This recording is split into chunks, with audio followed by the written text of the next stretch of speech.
Mohon izin buka masker nggih. Bismillahirrahmanirrahim. Assalamualaikum warahmatullahi wabarakatuh. Alhamdulillah wa syukurillah wa la haula wa la quwata illa billah. Asyhadu an la ilaha illallah wa asyhadu anna Muhammadan abduhu wa rasuluh. La nabiyya ba'dah wa la haula wa la quwata illa billah. Ibu bapak, saudara-saudara, adik-adik yang saya hormati, alhamdulillah pada pagi yang berbahagia ini saya diberi kesempatan untuk duduk di sini. Mohon izin kalau hari ini saya berbicara bukan berarti saya lebih hebat, tetapi saya sebagai sebuah keterpanggilan untuk menyampaikan sesuatu yang boleh jadi membuat kehidupan ini menjadi lebih baik. Dan saya percaya di antara hadirin yang di sini juga memiliki banyak pengalaman dalam hidup sehari-hari sehingga nanti bisa di-sharingkan bersama saya. Tentu saya akan sangat berterima kasih dan memberikan respect yang setinggi-tingginya kepada panitia yang sudah berkenan memasukkan isu-isu yang aktual dalam tema-tema kajian Ahad pagi di Masjid Syuhada ini. Ini tentu akan menjadi langkah yang akan boleh jadi menjadi solusi kecil atas persoalan besar bangsa ini, terutama terkait dengan persoalan yang akhir-akhir ini menyeruak di media massa, yaitu tentang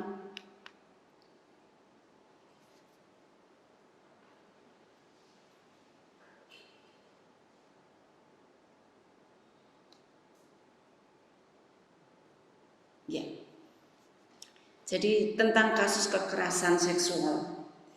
Sebelumnya perkenalkan saya Anis Farihatin, saya seorang guru dan sehari-hari saya guru agama yang mencoba untuk menjadi bagian dari solusi atas persoalan bangsa ini terkait dengan bagaimana persoalan-persoalan yang begitu tanpa saya duga, tanpa saya nyana, tanpa saya sangka muncul tiba-tiba seiring dengan lahirnya Mbah Google. Ketika semuanya orang-orang kemudian fokus kepada yang bernama jendela HP.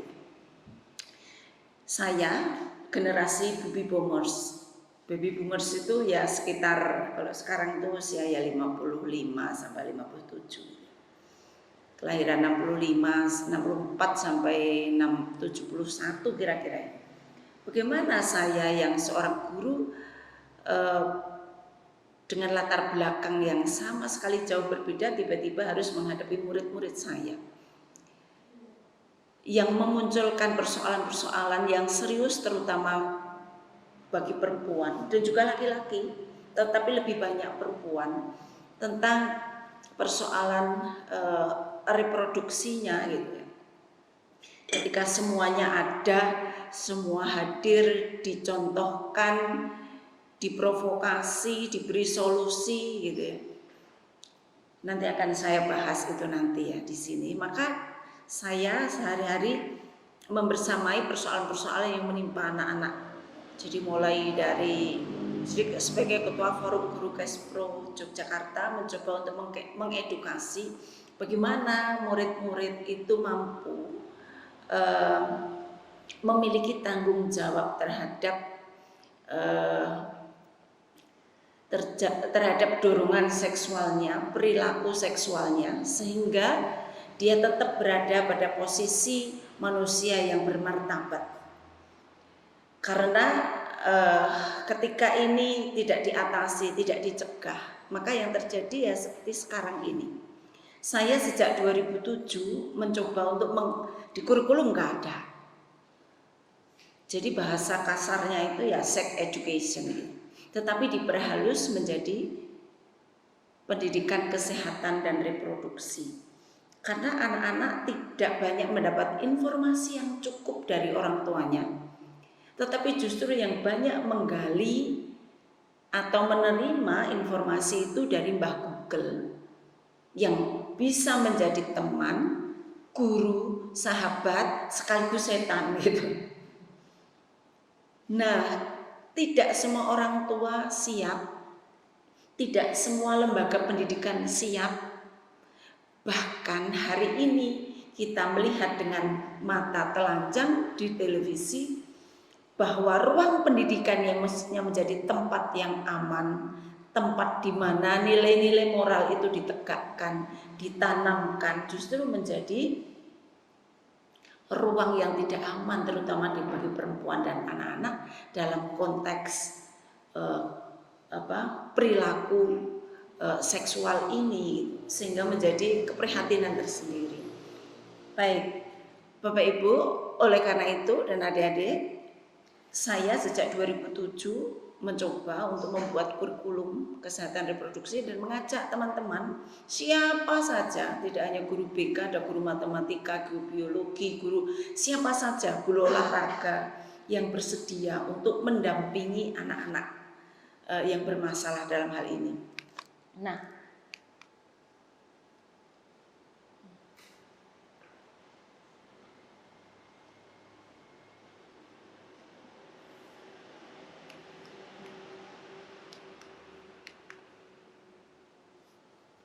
ini kok mintanya di manual.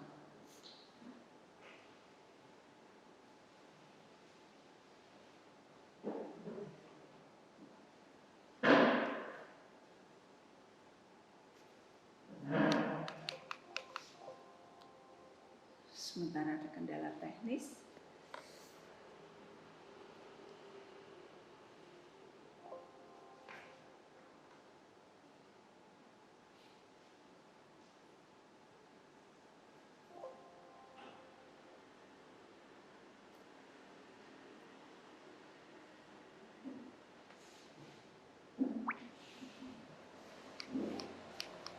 Kenapa jadi mati deh, Mas? Coba saya ulangi lagi.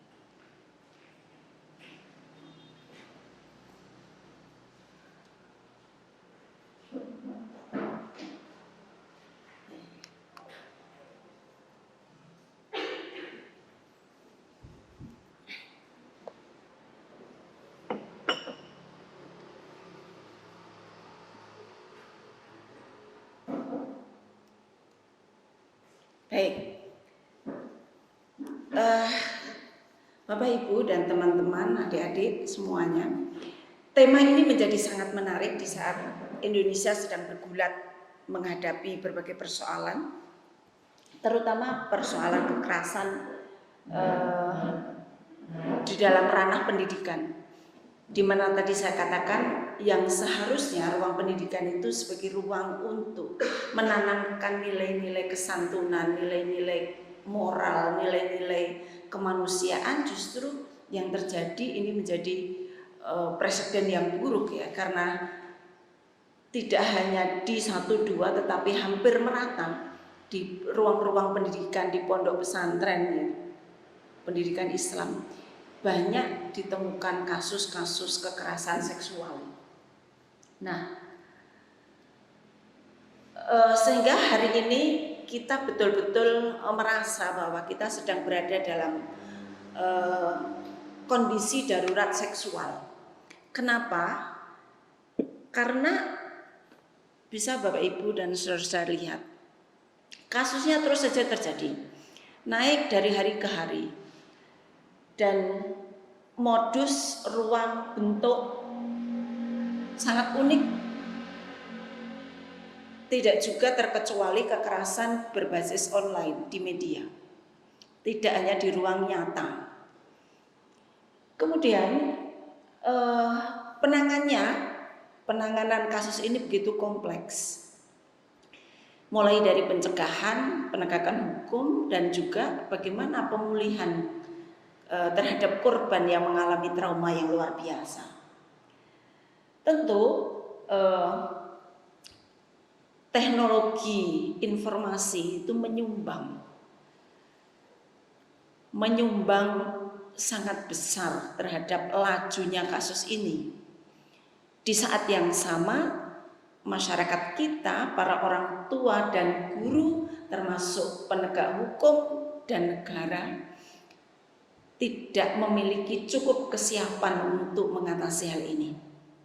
Nah, apa akibatnya? Yang menjadi korban adalah kelompok rentan, yaitu perempuan dan anak-anak. Dan untuk anak-anak ini tidak terbatas pada anak perempuan, tetapi juga anak laki-laki. Mari kita lihat, seperti tadi saya sampaikan, penanganan masalah kekerasan seksual itu terkait dengan bagaimana melakukan pencegahan, bagaimana melakukan perlindungan dan penegakan hukum. Tentu saja harapannya tentu saja perilaku ini bisa dicegah seminimal mungkin, pelakunya dihukum dengan hukuman yang setimpal, dan korbannya dipulihkan dari trauma dan rasa sakit, serta beban psikologis yang harus dia tanggung. Karena tidak main-main ini, ibu bapak dan adik-adik.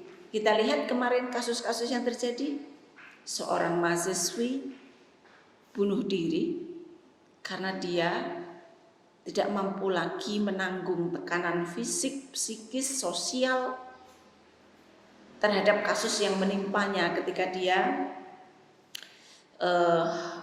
mengalami kasus, kemudian tidak mendapatkan respon, apalagi solusi yang membuat dia menjadi tenang, dan akibatnya dia mengalami bunuh diri. Dan ini seperti fenomena gunung es, kasusnya terlihat sedikit muncul di permukaan, tetapi sesungguhnya di bawahnya itu luar biasa.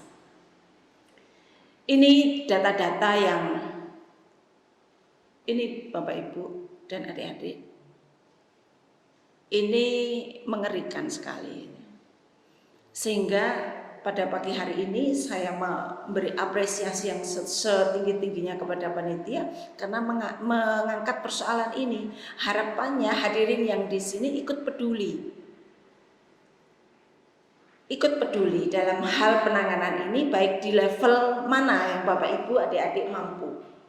Bisa secara individu, bisa menjadi berkelompok, bisa di ranah domestik, bisa di ranah publik, bisa di level edukasi, bisa di level advokasi. Nah, ini persoalannya. Nah, khusus DIY, ini angka-angkanya Bapak Ibu dan adik-adik sekalian. Jadi Jogja ini memiliki jaringan, gitu ya, jaringan yang memberikan layanan, baik itu pendampingan, penegakan hukum maupun pemulihan korban. Nah, ketika dihitung total ada 597 kasus pada semester pertama 2021. Ini yang tampak, yang tidak tampak.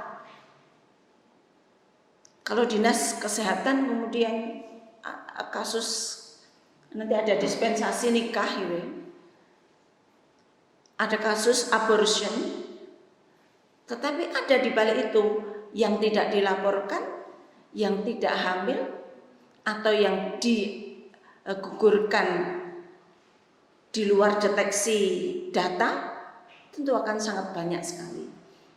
Nah, ini yang terjadi kemudian, kenapa saya katakan sebagai gunung es tadi, dan bagaimana penyelesaiannya, dan bagaimana bisa merebak menjadi semakin panjang, semakin banyak, semakin luas.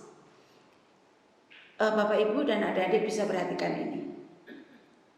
Jadi ada sebuah survei yang dilakukan oleh Lentera Sinar Indonesia secara daring atau online dalam laman petisi change.org.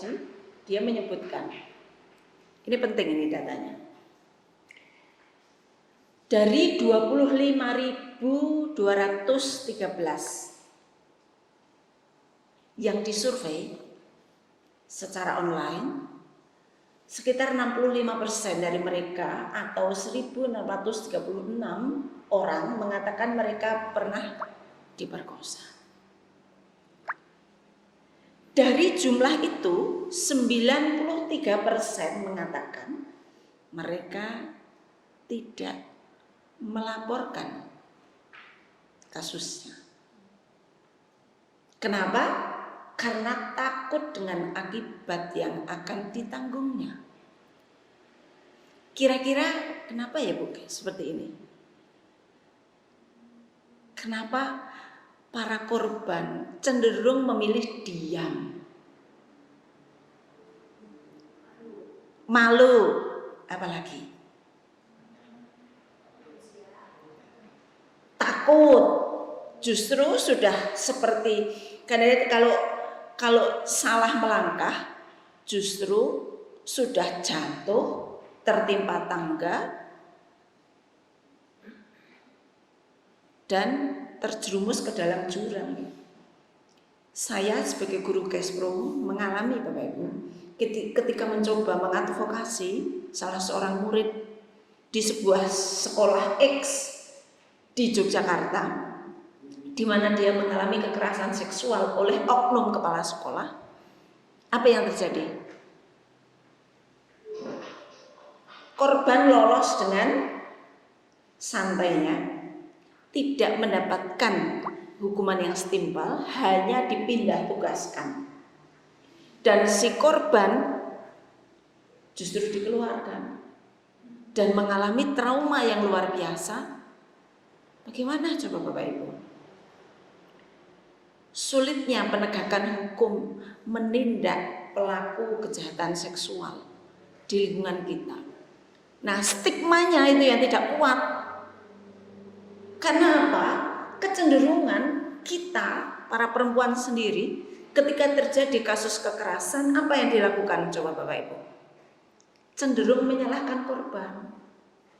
Kamu ganjen sih, pakaianmu mengundang sih. Kamu kan tahu perempuan itu sumber fitnah. Tidak menutup aurat dengan baik sih. Coba, ini yang kemudian membuat para perempuan korban perkosaan. Ini korban perkosaan loh Bu. Bukan pelecehan seksual ya, karena kekerasan itu kan luas. Ada pelecehan seksual, ada perkosaan, yang jelas perkosaan saja. Itu susah mendapatkan keadilan, apalagi pelecehan seksual. Tetapi beruntung sekarang ini ada yang kemudian berani melapor. Setelah semuanya dedel-duel, baru kemudian keluar. Dan alhamdulillah melalui Mendikbudristek sekarang mengeluarkan Permendikbudristek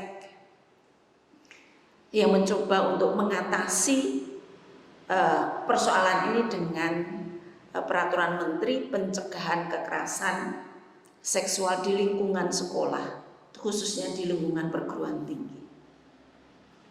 Nah, ini tentu menjadi perhatian serius dari kita. Karena kompleksitas persoalannya, maka butuh kerjasama, perhatian, partisipasi dari banyak pihak.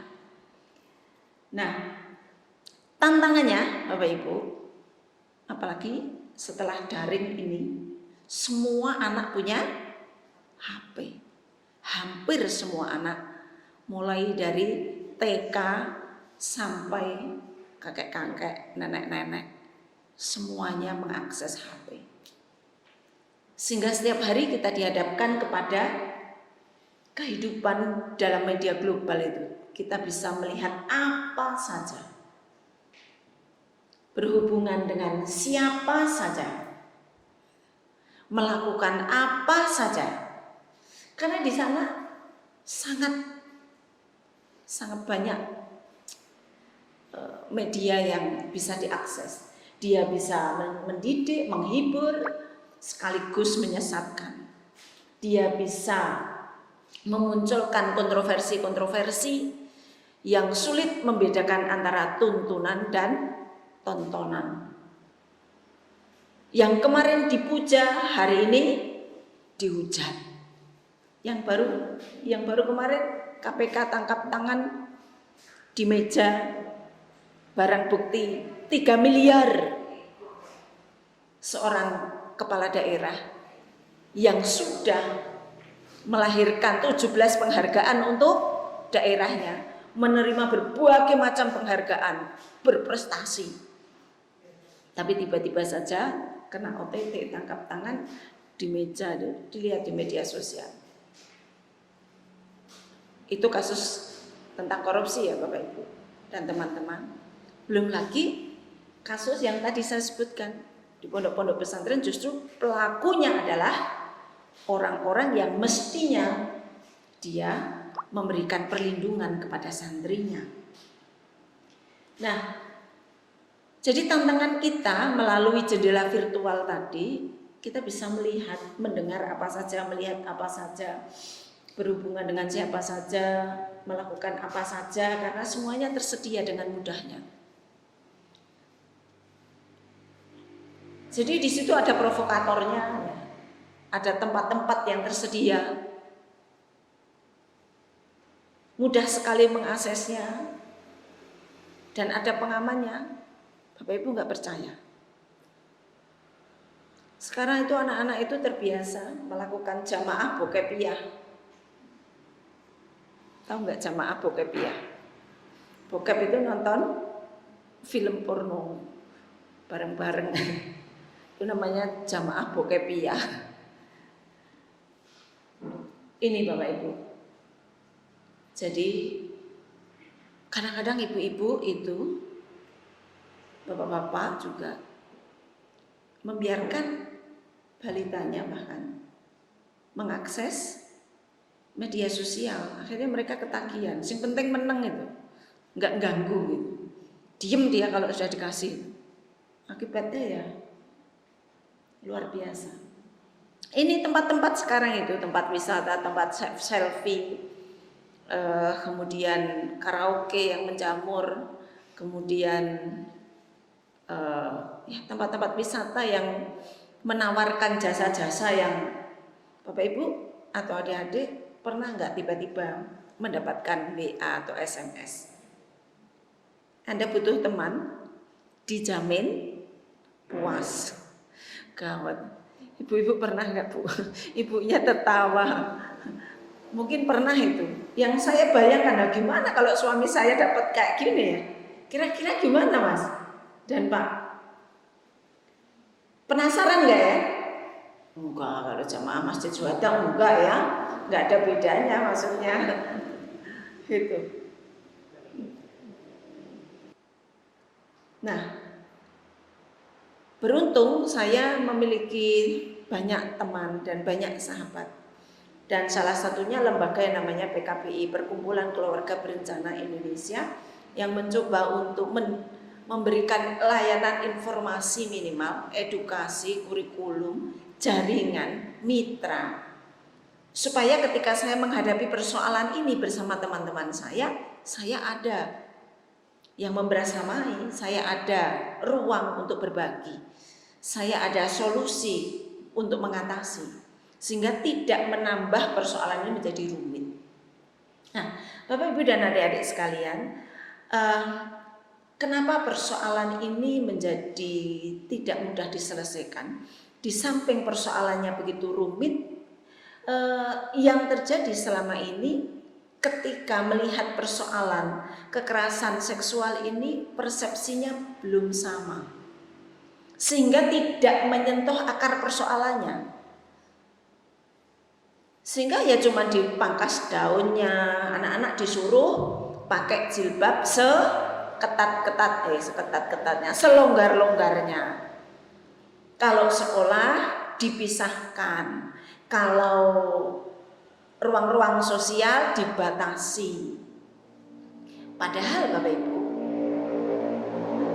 kasus yang terjadi belum lama di masjid yang menimpa seorang anak perempuan di masjid Jawa Timur, sedang sholat pakai mukena bersama ibunya, tapi ibunya di depan, dia di belakang.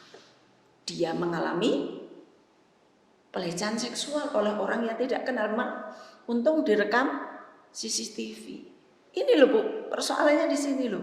Kurang apa coba? Tempatnya di masjid.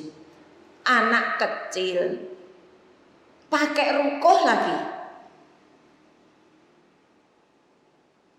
Dan kasus-kasus lagi yang saya jumpai, pengalaman saya sebagai guru, forum guru GESPO.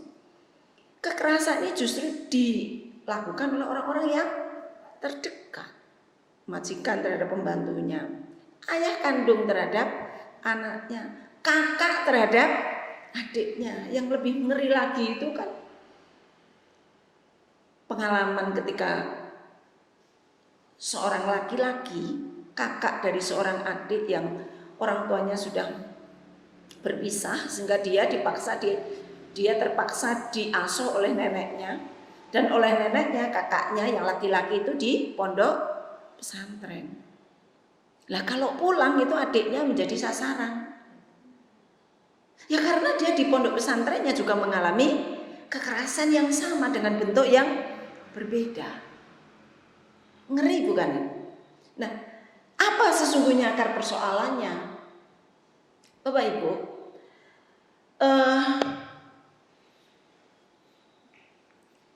di dalam Quran surat Al-Maidah ini ayat 8 disebutkan bahwa kita, ini dicatat baik-baik, kita diperintahkan oleh Allah untuk berlaku adil kepada siapapun. Adil untuk laki-laki, adil untuk perempuan, adil untuk anak-anak, adil untuk lingkungan, adil untuk semesta alam. Nah, dalam konteks kekerasan seksual gitu ya, ini merupakan perbuatan ketidakadilan yang paling nyata. Karena lawan dari adil itu kan zalim. Kekerasan seksual ini adalah kezaliman yang paling nyata, yang menistakan, yang jahat, dan meruntuhkan martabat kemanusiaan. Dari mana ini sebetulnya sumber masalahnya? Ketidakadilan ini berangkat dari cara berpikir yang salah. Apa? Cara berpikir yang selama ini tanpa sadar kita terima, kita sosialisasikan, dan kita pelihara, baik di masyarakat, di rumah, di sekolah, dan juga oleh negara. Apa Bapak Ibu? Konstruksi yang bias gender, cara berpikir yang menempatkan laki-laki di atas segalanya dari perempuan, menempatkan laki-laki sebagai superior, perempuan inferior, laki-laki yang utama, perempuan yang kedua, laki-laki subjek, perempuan objek. Sehingga apa yang terjadi? Ini menjadi menumbuhkan persoalan yang serius, konsekuensinya di ranah sosial bagi perempuan. Akibatnya apa Bapak Ibu dan adik-adik sekalian? Perempuan berada pada posisi yang rentan dan rawan. Sehingga nanti salah satu contohnya ini Bapak Ibu, yang tidak sadar, dilembagakan oleh negara melalui undang-undang perkawinan. Tugas suami, tanggung jawab, hak dan kewajiban itu. Suami adalah kepala keluarga dan perempuan adalah kepala rumah tangga. Sehingga nanti sakinah mawaddah warahmah, wa wa isaisah, wa ngepel, wa ngedusi, wa ngeterkana, wa jemput. Semua urusan sumur, dapur, dan kasur adalah menjadi tanggung jawab perempuan.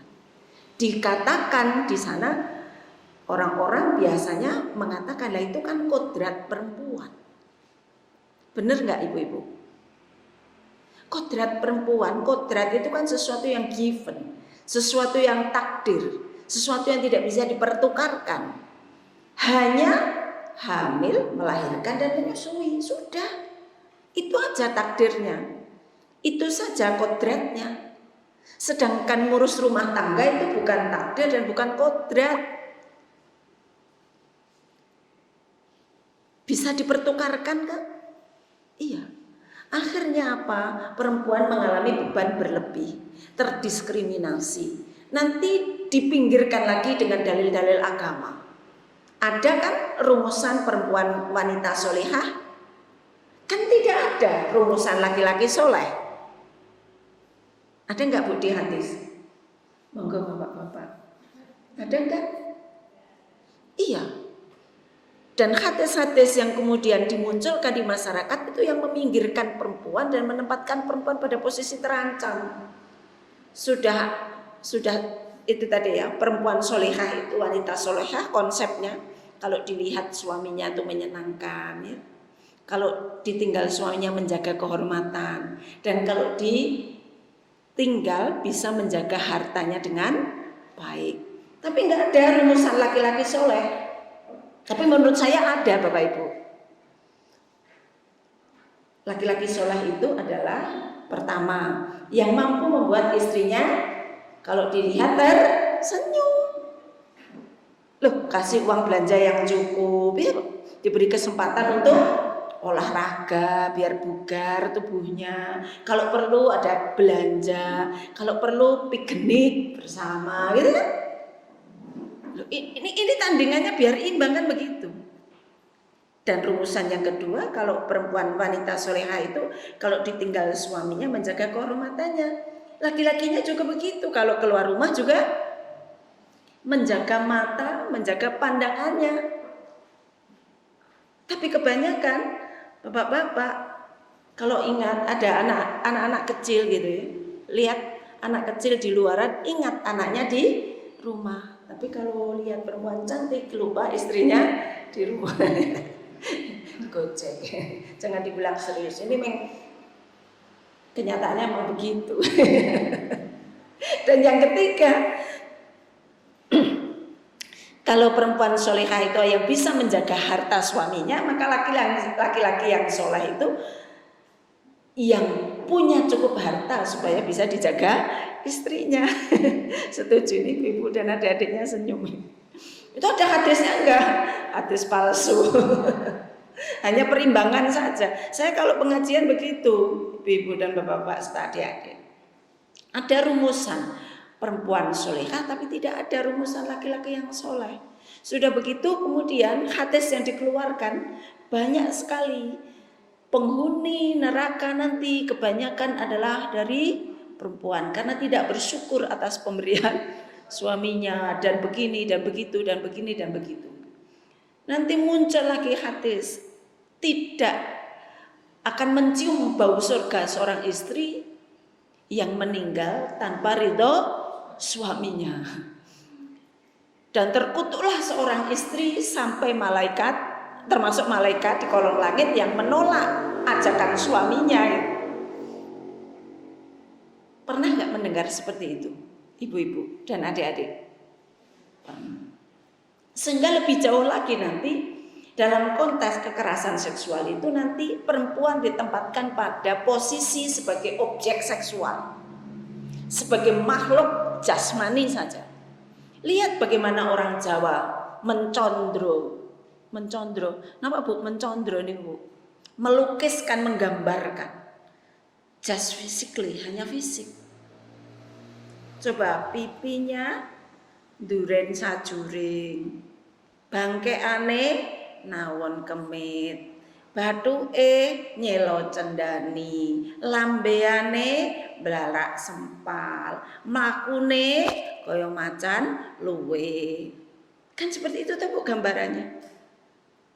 Sehingga ketika perempuan hanya dipandang sebagai objek seksual di kepalanya para laki-laki, maka yang muncul adalah sudah ditutup serapat apapun, di tempat senyaman apapun, keberadaan perempuan akan dikenali sebagai objek seksual.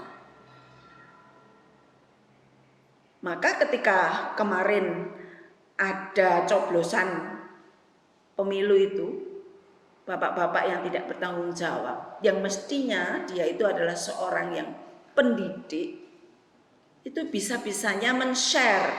Bapak Ibu mungkin pernah melihat men-share gambar ada 7-8 perempuan yang semuanya hamil, terus ditulisnya di bawahnya korban coblosan serentak, dan itu di-share di grup jamaah pengajian. Menyakitkan nggak Bu? Ya itu karena di dalam pikirannya perempuan hanya makhluk seksual.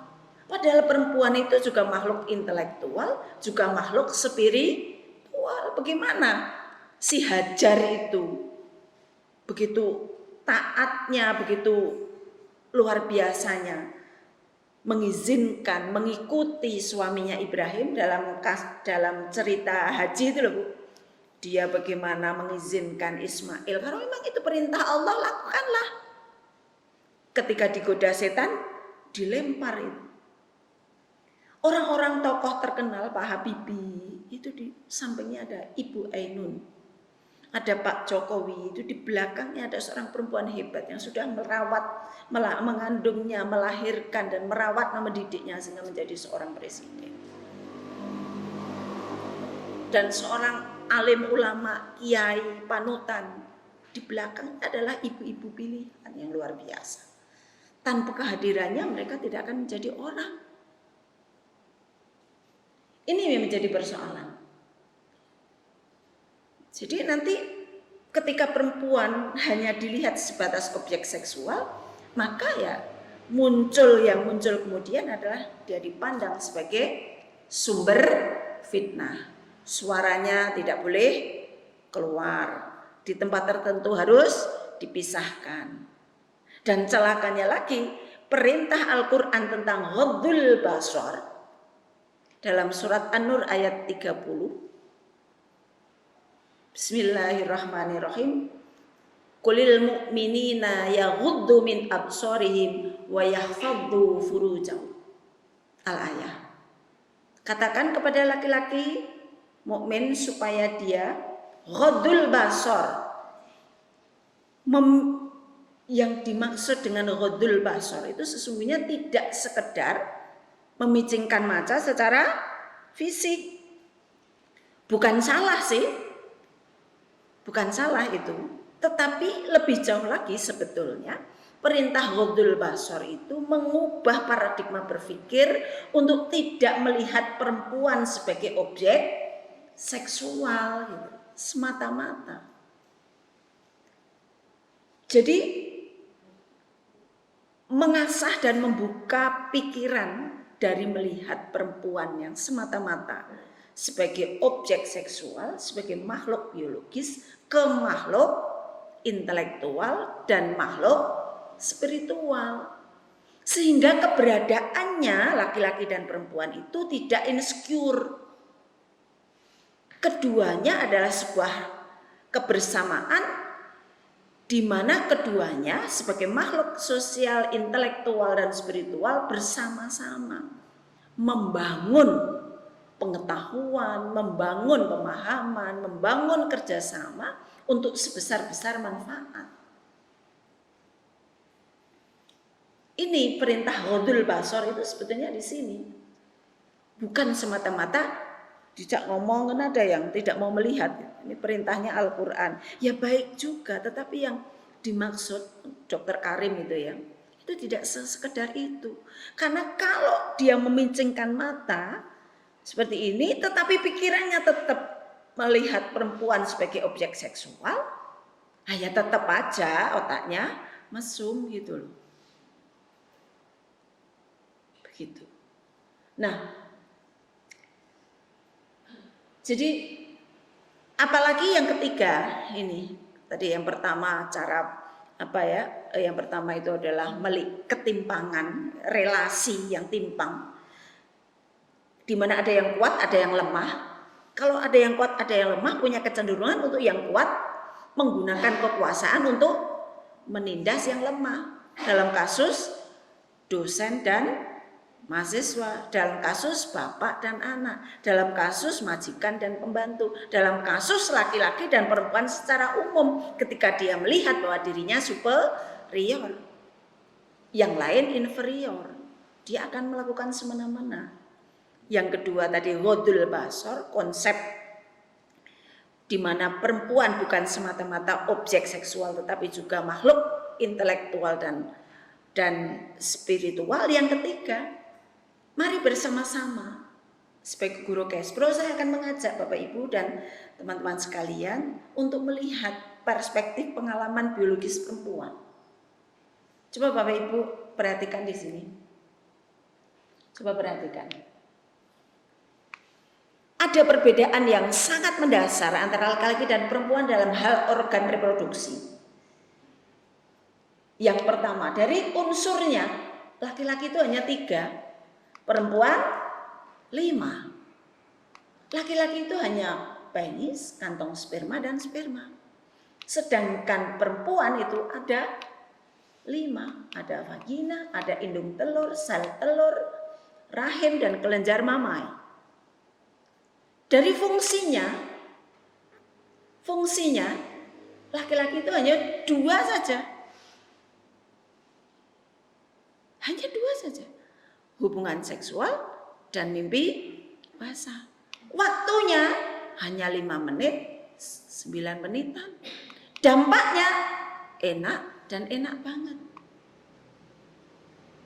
Tuh yang bapak-bapak dan mas-mas tersenyum. Ya enggak mas? Iyalah.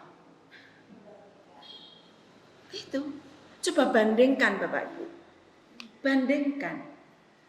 Dari sebuah hubungan seksual yang dipaksakan itu, laki-laki enak. Dampaknya enak, waktunya mengsingkat. Tapi dampak yang akan dialami oleh perempuan itu luar biasa.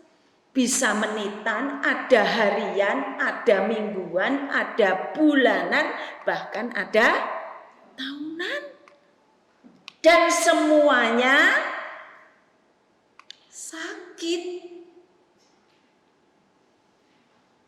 Tapi ada yang protes kemarin murid saya. Enggak ya Bu, sakit orang sunat ya. Kok bisa? Iya sekali kapok. Kalau ibu-ibu melahirkan di bulan baleni. Bukan itu maksudnya. Jadi menstruasi kalau hubungan seksual itu relatif. Bisa positif, bisa negatif, bisa menyenangkan, bisa menyakitkan. Tetapi menstruasi, hamil, melahirkan, nifas, dan menyusui.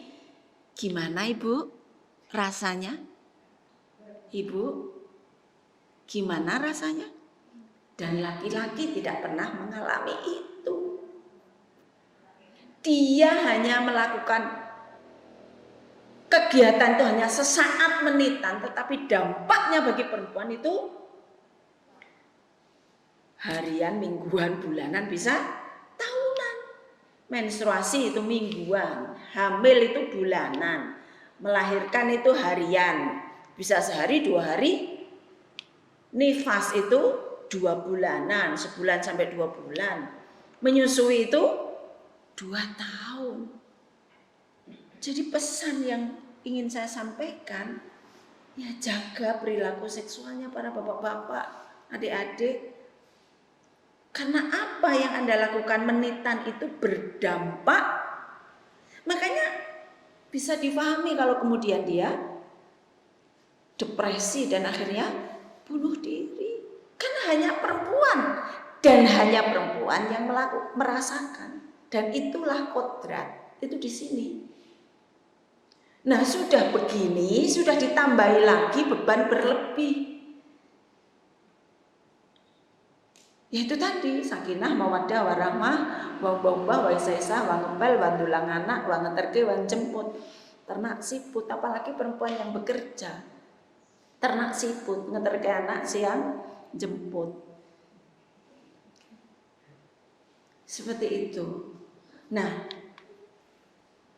saudara sekalian, teman-teman, adik-adik, bapak ibu yang saya hormati, mari kita gunakan kacamata keadilan dengan mengubah cara pandang, cara berpikir yang menempatkan laki-laki yang superior, perempuan yang inferior, laki-laki yang subjek, perempuan objek, itu diubah menjadi cara berpikir yang setara. Karena di mata Allah laki-laki perempuan itu sama. Yang membedakan adalah takwanya, yang membedakan adalah perannya, dan peran itu bisa dilakukan secara bersama-sama, secara demokratis, dengan penuh kasih sayang.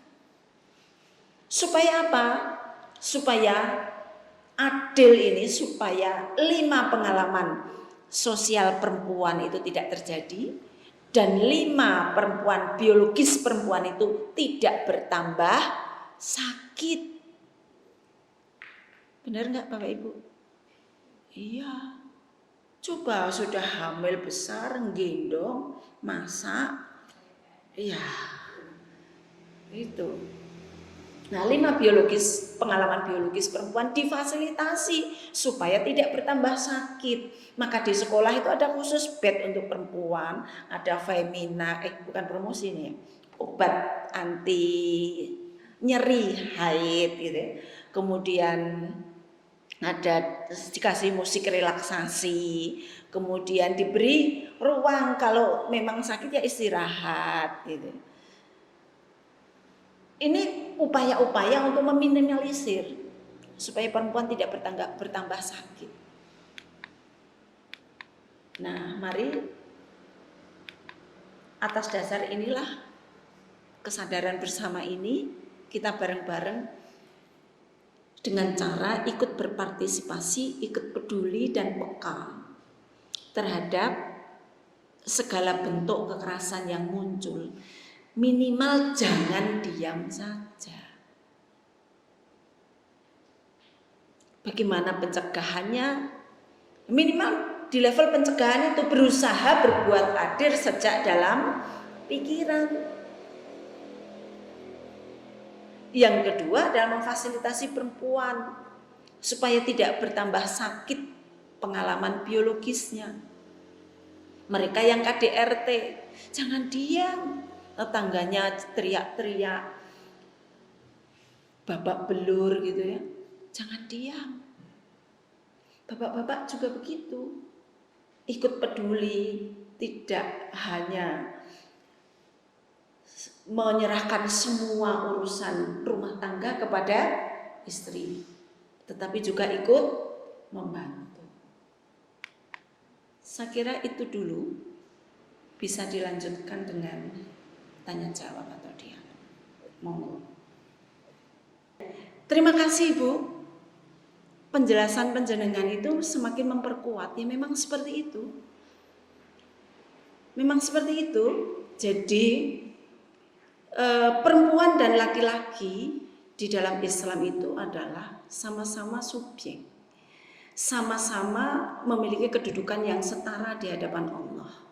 Yang berbeda adalah perannya dan derajat ketakwaannya. Dan Islam melalui Al-Quran dan hadisnya itu tentu sangat adil terhadap perempuan, adil terhadap semuanya. Yang tidak adil itu adalah kemudian tafsirnya.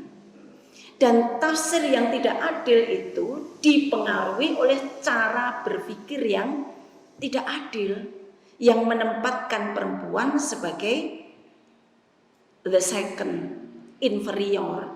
Itu jauh sebelum Islam hadir. Di Arab sana juga memang sudah begitu. Lah celakanya di Jawa itu juga seperti itu. Nah, kesadaran inilah yang harus dibangun untuk mendorong dan memotivasi kita supaya sebagai perempuan kita sadar, kemudian berusaha untuk tidak membenarkan itu dengan cara memberdayakan diri. Kalau terhadap murid-murid saya, jangan kelamaan di depan cerminnya. Jangan pusing duit itu dialokasikan untuk skincare. Jangan gunakan puasa itu untuk diet yang semuanya berorientasi kepada ketubuhan. Tapi ingat, perempuan itu adalah makhluk intelektual, di mana dia memiliki peran-peran sosial yang luar biasa, tidak sekedar sebagai objek seksual. Ini adalah salah satu afirmasi saja Bapak Ibu, tidak untuk kemudian perempuan supaya menggugat, tidak. membangun kesadaran supaya pengalaman biologis perempuan tidak bertambah sakit dan supaya pengalaman sosial perempuan tidak bertambah parah. Kalau kemudian ada yang memilih sebagai ibu rumah tangga dengan memberikan pelayanan sepenuh-penuhnya, asal dilandasi dengan kesadaran yang baik, wa asiruhunna bil ma'ruf, dengan cara yang baik dan penuh cinta, itu nggak masalah. Ibu Ainun itu kan begitu. Yang salah itu ketika ketidakadilan, ketimpangan relasi itu kemudian digunakan untuk menindas mereka yang lemah dan dilemahkan, baik secara struktural maupun secara budaya. Itu yang harus kita tolak. Tetapi saya setuju bahwa dua-duanya harus berjalan. Jadi cara berpikirnya juga harus dibenahi, upaya-upaya selain itu juga harus diperbaiki. Ya harus menutup aurat dengan baik, ya harus menjaga pergaulan, menjaga jarak, ya menutup ruang-ruang yang memungkinkan perempuan mengalami kekerasan atau pelecehan seksual. Terima kasih, saya setuju sekali dengan penjelasan itu. Monggo. Terima kasih, pertanyaan yang luar biasa bagus. Jadi pengalaman saya sebagai guru Kespro, memang saya konsentrasi di SMP SMA, Mas. Tadi STK juga ada. Tetapi begini, terkait dengan pendidikan Kespro ini sesuatu yang sangat sensitif. Tidak semua orang memiliki cara pandang yang sama tentang pendidikan Kespro. Sehingga masuk di sekolah pun itu sangat sulit. Karena apa? Masih belum clear tentang definisinya, dulu belum clear. Jadi pendidikan Kespro masih dianggap cara mengedukasi anak-anak supaya bisa melakukan hubungan seks aman gitu. Masih dipandang sebagai cara, malah duduhke itu, malah ngajari yang enggak gitu. Apalagi kalau sudah berbicara tentang cara. Kita pernah membersamai teman-teman menyusun buku panduan. Memang betul tadi kata penjenengan. At-tariqatu ahammu minal madah. Jadi ada caranya, cara itu lebih penting dari materi. Bal al-ustad ahammu minat tariqah. Tetapi guru lebih penting dari cara-cara itu, metode. Tetapi ada yang lebih penting lagi. Waruhul ustad ahammu min kulli syai. Semangat untuk membantu anak itu menjadi jauh lebih penting dari sekedar metode dan materi. Nah, terkait metode belum ada satupun yang sepakat. Karena memang tidak ada satupun cara yang tepat diterapkan kepada anak di segala situasi dan di segala tempat. Disinilah ruhul ustadzah, ruhul ustadz itu penting. Kemampuan guru mengembangkan materi yang pas sesuai dengan situasi dan kondisi. Nah, oleh karena itulah Bapak Ibu, saya pernah membersamai dengan teman-teman itu menyusun buku panduan. Di dalam buku itu kemudian kita susun organ reproduksi secara sketsa gitu ya. Itu gegernya di media sosial minta ampun. Orang tua protes, orang anak-anak diajari yang astagfirullah, ini guru apa, kayak guru agama meneh. Padahal mereka tidak sadar anak-anak itu biasa melakukan jamaah bokepiyah gitu loh. Lah orang usah gitu, bapak ibu aja nggak ngapa-ngapain gitu lah. Kadang-kadang itu muncul iklan di YouTube itu, kadang-kadang muncul iklan yang tidak senonoh di luar kontrol kita. Apalagi dulu ketika masih ada merebak ini apa, warnet bekas dipakai orang-orang yang mengakses video-video situs-situs porno. Ketika kita pakai, maka algoritmanya itu kan kemudian menyesuaikan, maka ditawarkan mulai obat kuat lah, mulai tip dan cara lah. Nah itu. Tapi ada Bapak Ibu. Jadi memang ini memang butuh seni yang tinggi dan kesadaran yang tinggi. Tentu harus dibingkai dengan etika agama yang kuat supaya tidak vulgar dan tidak justru menjadikan anak-anak bertambah kuat dorongan seksualnya. Nah, ini yang saya lakukan. Betul sekali Mas tadi. Jadi pendidikan Kespro bagi remaja itu ini sebetulnya. Jadi bukan sekedar pengetahuan tentang seksualitas, karena anak-anak itu jauh lebih tahu daripada kita. Aksesnya dia itu mantap, rujukannya itu. Nah, di situ anak-anak itu diajari untuk didorong supaya bagaimana mengolah informasi yang dia dapat itu menjadi sikap dan perilaku yang positif. Menyadari, mengenali, kalau aku tertarik, aku mendapatkan dorongan seksual, berarti aku itu sehat.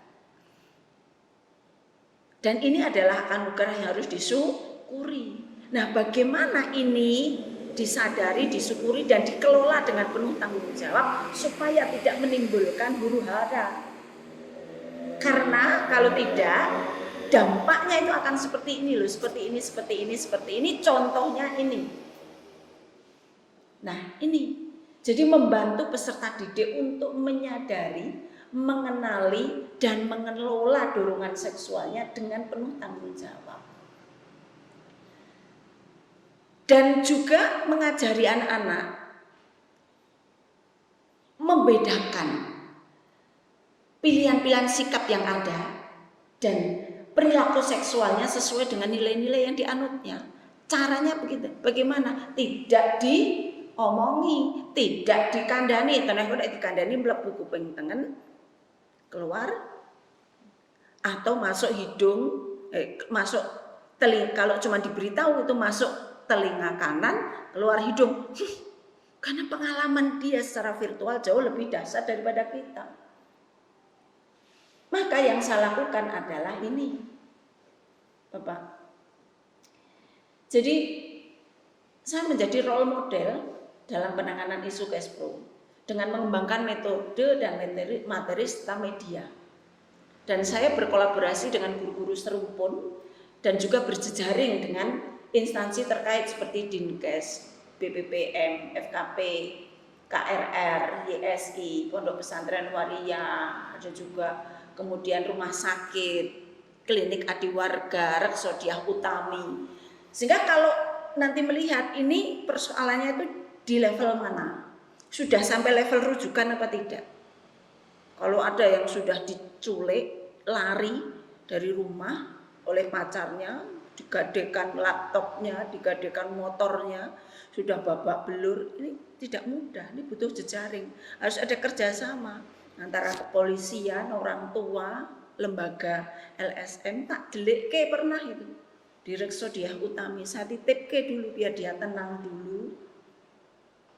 Ini Pak, jadi kalau terkait dengan metode dan cara itu ada, tetapi harus memang butuh kajian yang lebih, karena ini seni yang sensitif itu.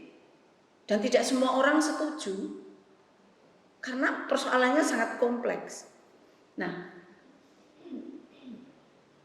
maka saya konsepnya itu experience based learning Pak. Belajar dari pengalaman, tidak diberitahu. Maka anak-anak saya itu setiap tahun saya ajak ke YSI Kalasan. Di sana adalah lembaga yang mengelola anak-anak yang sudah tidak dikehendaki lahir sejak di dalam kandungan. Mereka lihat tolong, itu akibatnya itu. Itu akibatnya hanya dari 5 menit itu akibatnya segini. Bagaimana dia melihat anak-anak yang cacat ganda itu Bapak Ibu, luar biasa. Yang hanya mampu rawat, mampu latih, dan aja juga malah mampu didik. Mampu rawat, mampu latih, mampu didik. Yang mampu rawat itu naudzubillah min dzalik. Lah dipijetke semua tulangnya remuk, hanya bisa begini. Bertahun-tahun dia. Sampai berusaha itu Bu, kenapa ya dipelihara? Mbok disuntik mati saja. Hus, saya bilang. Lah kasihan loh, sudah 12 tahun. Coba Ibu, apa punya optimisme dia bisa hidup lebih baik dari begitu. Lah daripada penderitaannya seperti itu. Oh, diskusi dulu. Hanya Allah yang berhak menghidupkan dan hanya Allah yang berhak mematikan. Ujian bagi seseorang adalah ujian bagi kita semuanya. Lihat perawatnya itu begitu penuh kasih sayang. Sekedar ngangkat tubuhnya aja nggak bisa kan, diremuk kayak kabeh kok balungnya. Itu yang mampu rawat. Sudah buta, ininya sudah nggak bisa mikir, lumpuh pula. Ada yang mampu latih, bisa dilatih, bisa berjalan, makan sendiri, pindah ke tempat dan seterusnya, minimal untuk dirinya sendiri. Ada yang mampu didik. Mampu didik itu sudah bisa ditingkatkan kemampuan intelektualitasnya meskipun dengan sederhana. Nah ini Bapak Ibu, ini mereka, ini murid-murid saya. Jadi belajar berdialog, melihat lebih dalam lagi. Dan konsepnya belajar sambil beramal. Sebelum mereka ke sana mesti ada kumpulan dulu, kemudian menyumbang.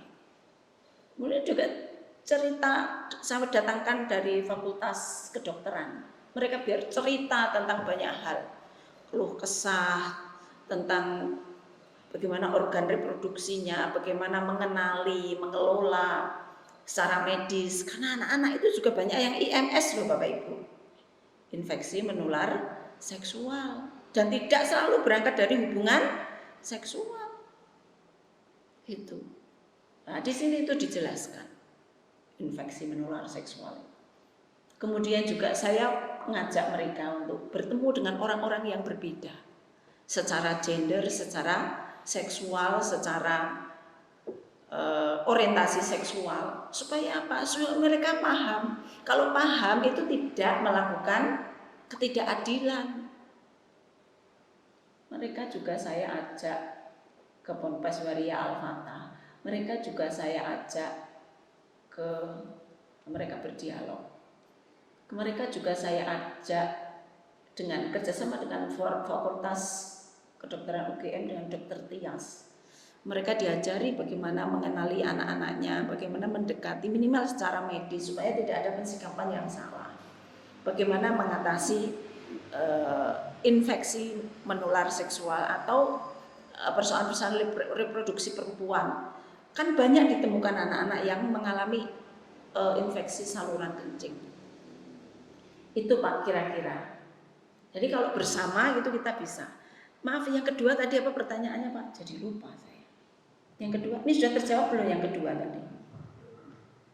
Tentang akar masalah. Oh, tentang akar masalah ya. Coba Pak pertanyaan kuncinya. Sebenarnya lebih ke tanggapan. Kalau tadi kan disampaikan salah satu akar masalahnya itu satu poin yang baru saya tangkap terkait dengan persoalan budaya lapangan tentang keadilan. Iya. Nah, kalau apa namanya? Oh iya Pak, iya betul. Jadi kan ada akar, ada pohon, ada daun, ada ranting dan ada daun. Jadi akar masalahnya itu adalah cara berpikir lah, pohon-pohonnya ini yang banyak. Jadi bagaimana kemudian tidak melihat atau tidak menyalahkan korban ketika ada kasus. Bagaimana menyertakan perempuan dalam kegiatan-kegiatan sosial.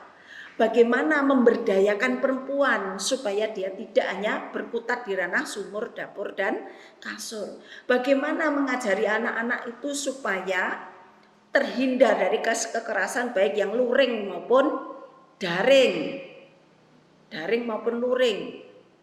Menjaga, mengenali, dan kepada siapa dia harus menghubungi ketika dia tengah mengalami kekerasan itu. Dan bagaimana ketika sesaat setelah mengalami kekerasan itu supaya tidak kehilangan jejak. Nah, hal-hal seperti itu Bapak yang perlu. Jadi akar masalahnya ada rantingnya, ada pohonnya ya, pohon-pohon dan akarnya itu ya seperti itu tadi satu teknologi informasi yang luar biasa. Yang kedua, lingkungan masyarakat yang permisif. Nah, dulu loh Pak, saya ada orang laki-laki datang ke rumah saya, itu tangga sebelah itu ada ngerenengi itu. Iya enggak Bu? Benar enggak yang usianya ke saya? Loh sekarang lo udah biasa, goncengan, apalagi kok goncengan, enggak berani saya. Loh sekarang itu goncengan biasa. Bahkan orang tua juga mengizinkan. Loh kok kamu pernah loh Bu, ada seorang murid itu datang ke rumah saya jam 8:30. Apa boleh? Ini loh Bu, pacar saya, gimana menurut Ibu? Astagfirullahaladzim, aku mbiyen melaku bareng keconangan guru saya itu udah kepuyuh kepising loh. Loh anak-anak sekarang itu didatang ke rumah saya. Ini loh Bu, pacar saya komentarnya gimana? Baik enggak untuk saya, kira-kira cocok enggak? Saya tanya, loh kok bengi-bengi loh Le? Goncengan berdua, yang ketiga setan toh. Saya sudah izin ya sama mamahnya, papahnya. Boleh. Terus piye Bu? Gimana Pak? Boleh kok. Nah ini pohon akar dan rantingnya. Yang ketiga, bagaimana orang tua itu membangun kesepakatan tentang pemberian handphone. Nah dulu ketika di pondok itu bisa dibatasi. Anak tidak boleh membawa HP, tidak sembarang bisa nonton TV. Lah sekarang biar orang semuanya daring kok. Saya juga pusing, ibu juga pusing tuh, bapak juga pusing, tidak bisa membedakan. Iki janjane iki ngakses opo tuh anak-anak itu kok nyenu sampai berjam-jam itu. Itu. Terus berikutnya adalah gaya hidup. Anak-anak itu dipicu oleh kehidupan yang materialisme, hedonisme. Anak-anak loh Pak, hanya sekedar untuk kebutuhan selfie, beli makanan yang tidak dia makan karena nggak doyan. Sekedar untuk foto, upload gitu loh. Anak-anak kita hedonis. Sekarang semuanya menjamur kafe-kafe. Dan sekarang yang barusan dilarang itu apa tadi? Yang pakai kren itu. Apa kuwi kafe bergelantungan di atas. Itu kok jane ora menikmati. Neng kan iso nggo selfie gitu loh. Gua upload menikmati ya Dok. Oh enggak. Itu tadi, kowe iki yo ngopo to Le? Kasih-kasihnya nyo sapa gelem. Ngopo? Ini aku tadi pesen GoFood. Lah kok enggak kamu makan? Enggak suka, saya enggak doyan. Lah kok kamu beli? Jebule untuk kepentingan selfie. Nah, itu anak-anak kita sekarang itu seperti itu. Itu akar-akar dan itu pohon dan ranting-rantingnya yang harus kita waspadai. Termasuk juga cara berbusana. Tidak salah cara berbusana, tidak cukup hanya di situ tok. Tidak cukup hanya memisahkan tok, juga tidak cukup. Bahkan kadang-kadang kalau tidak dipisahkan, tidak banyak di serawongke itu malah penasaran ya. Jadi malah berbahaya gitu. Nah, dibersamai yang penting, campur tapi dibersamai, kemudian difasilitasi supaya tidak terjadi hal-hal yang mustahil. Seperti itu, Pak. Matur nuwun. Ada lagi? Monggo. Jadi dari Mbak Luki tadi memperkuat ya. Memperkuat saja. Karena itu sudah saya sampaikan tadi di paparan saya. Tetapi catatan penting Ibu. Ini terkait dengan pertanyaan Bapak tadi ya. Jadi pentingnya menanamkan kesadaran pada anak-anak tentang ketubuhan itu tadi. Harap diketahui informasi terakhir pendamping kekerasan pemulihan ini apa yang dia sampaikan. Anak-anak itu tidak merasa diperkosa. Anak-anak itu tidak ada di raut wajahnya yang memancarkan kebencian dan dendam kepada gurunya. Kecuali karena dia dibohongi tidak jadi dinikahi. Apa ini artinya? sedemikian kuatnya relasi kuasa dan sedemikian pinternya guru memanfaatkan situasi sehingga anak-anak diterima itu sebagai sebuah kasih sayang. Kata yang pendampingnya juga dia mengatakan anak-anak itu, kata orang tuanya ketika pulang itu tidak mau lama-lama di rumah, dia ingin segera balik ke pondok gitu loh. Ini penting. Dan ketika disuruh berkata, Mbak, coba sampaikan seandainya, ini korban, seandainya Bapak ada di melihat kamu, apa yang ingin sampaikan? Apa katanya?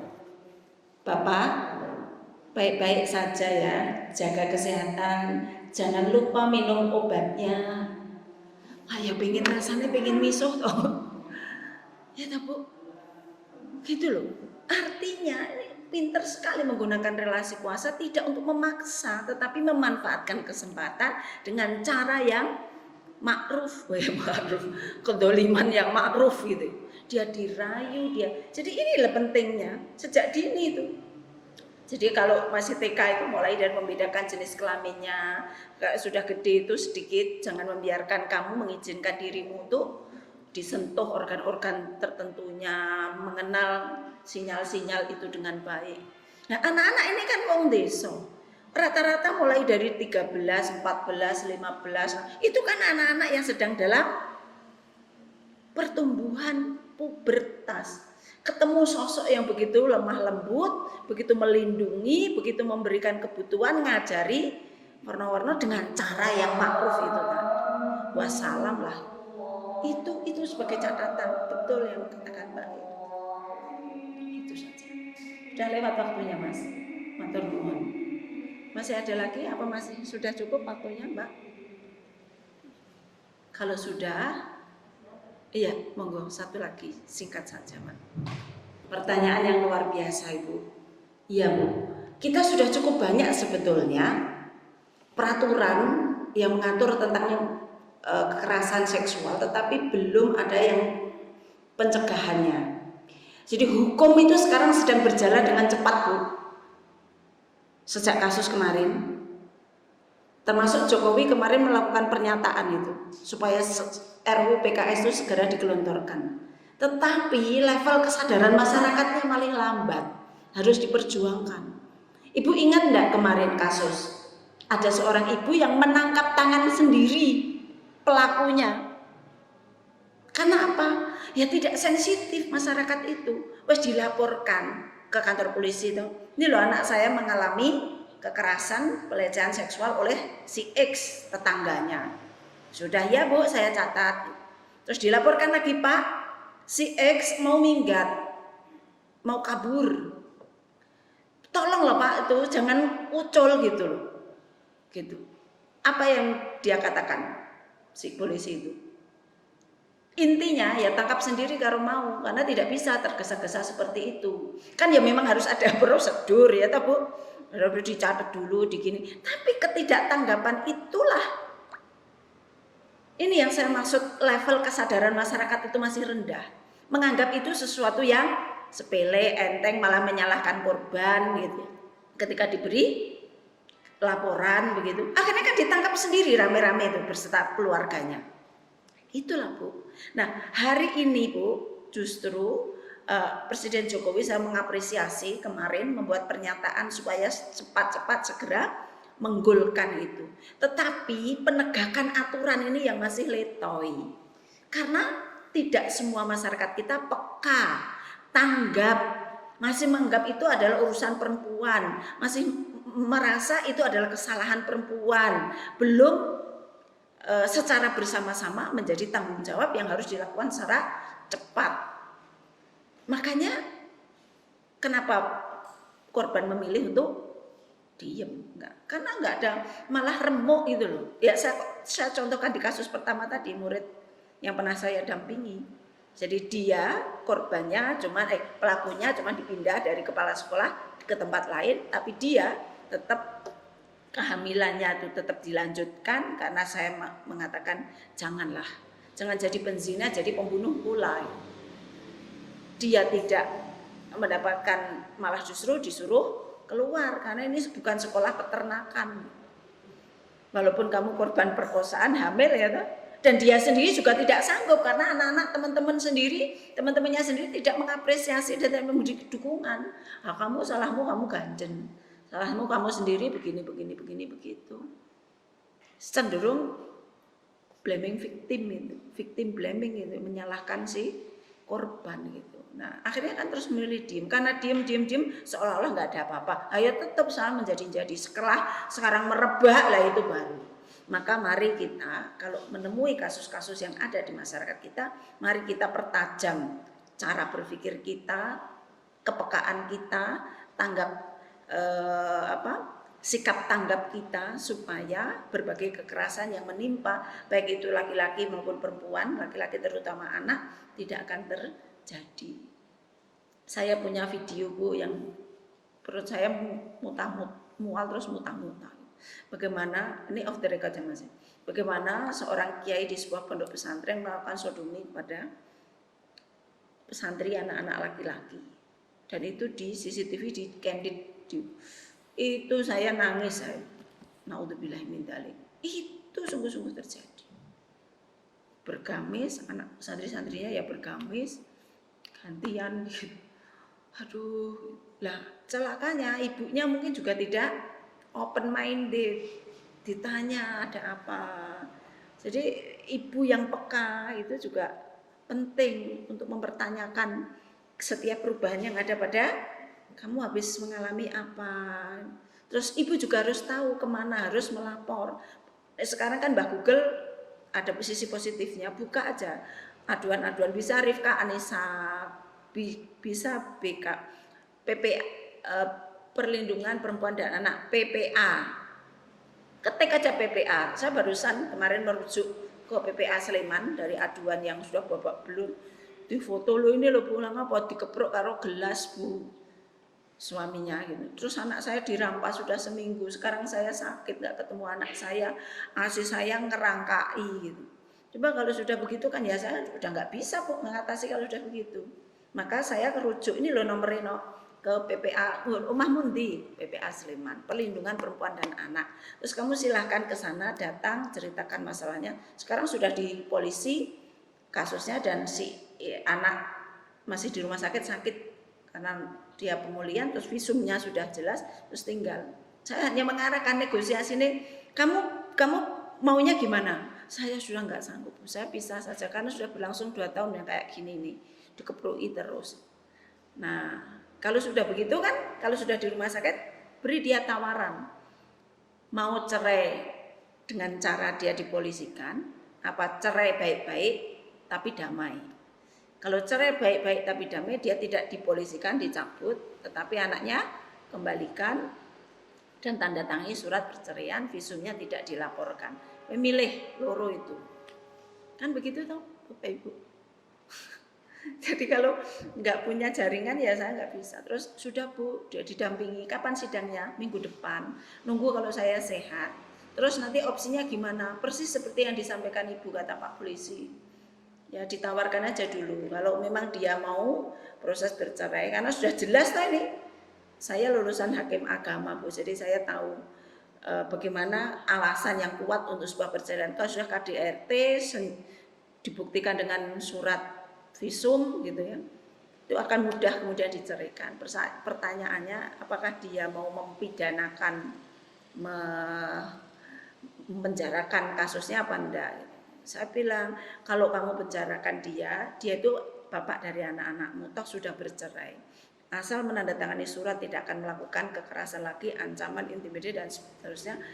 Mudah-mudahan dia belajar dari kekerasannya itu, dan selebihnya kalau masih dipenjarakan boleh jadi nanti dia akan dendam permusuhan, dia akan tidak baik gitu.